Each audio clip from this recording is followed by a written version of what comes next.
जम्मू कश्मीर के कुलगाम में हुए एक आतंकी हमले में सेना का एक जवान शहीद हो गया, जबकि 3 जवान घायल हो गए। इस हमले की जिम्मेदारी कश्मीर टाइगर्स नाम के एक आतंकी संगठन ने ली, जिसने पेट्रोलिंग कर रहे जवानों को रास्ते पर आईडी से धमाका कर दिया, जिसमें 4 जवान घायल हो गए।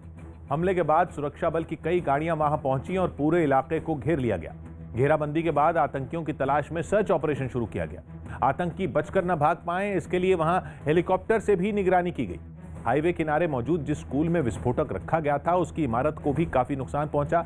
हमले के बाद श्रीनगर जाने वाले इस हाईवे को भी बंद कर दिया गया। बर्फ से ढके इलाके में सुरक्षा बल आतंकियों की तलाश में जुटे नजर आए। हालांकि बाद में इस रास्ते को खोल दिया गया। ट्रैक्टर रैली में हुई हिंसा के बाद दिल्ली के सिंघू बॉर्डर पर सुरक्षा व्यवस्था को फिर से दुरुस्त किया गया।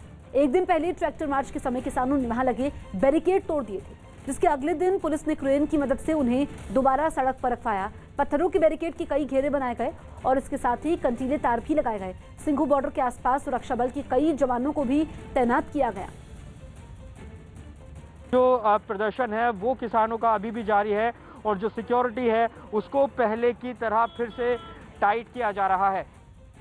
वहीं दिल्ली हिंसा के एक दिन बाद कुछ किसान संगठनों ने एक प्रेस कॉन्फ्रेंस की, जिसमें उन्होंने ट्रैक्टर रैली के समय हुए उत्पात को गलत बताया और अपनी आगे की रणनीति का ऐलान किया।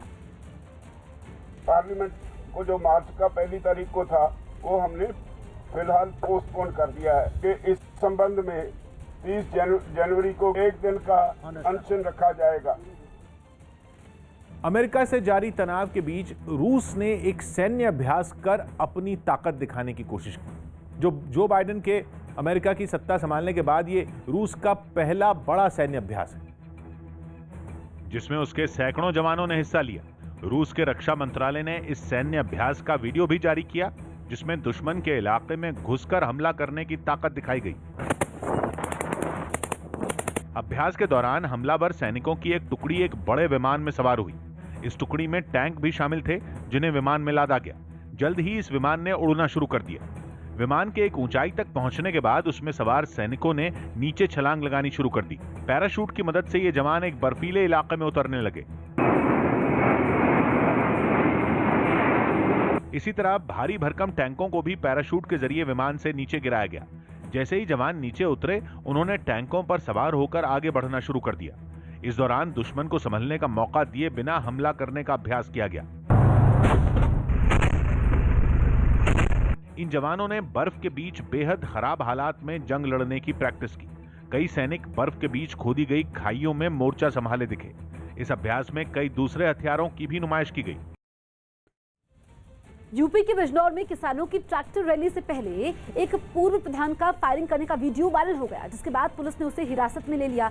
बताया गया कि वहां के कुछ किसान गणतंत्र दिवस के मौके पर ट्रैक्टर परेड में शामिल होने के लिए जा रहे थे, लेकिन उससे पहले पूर्व प्रधान वहां आया और अपनी पिस्टल से हवाई फायरिंग करने लगा। उसने आसमान की तरफ 6 से 7 गोलियां दागी।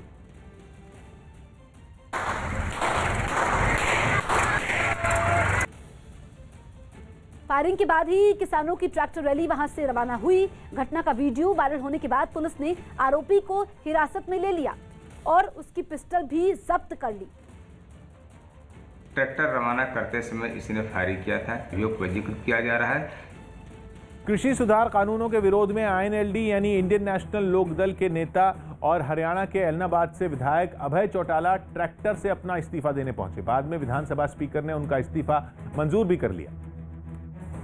लेकिन खास बात यह रही कि अभय चौटाला ने अपने घर से विधानसभा तक का सफर ट्रैक्टर पर पूरा किया। वो खुद ट्रैक्टर चलाते हुए अपने समर्थकों के साथ हरियाणा विधानसभा पहुंचे। वहां पहुंचते ही अभय चौटाला की पार्टी के कार्यकर्ता उनके समर्थन में नारे लगाने लगे।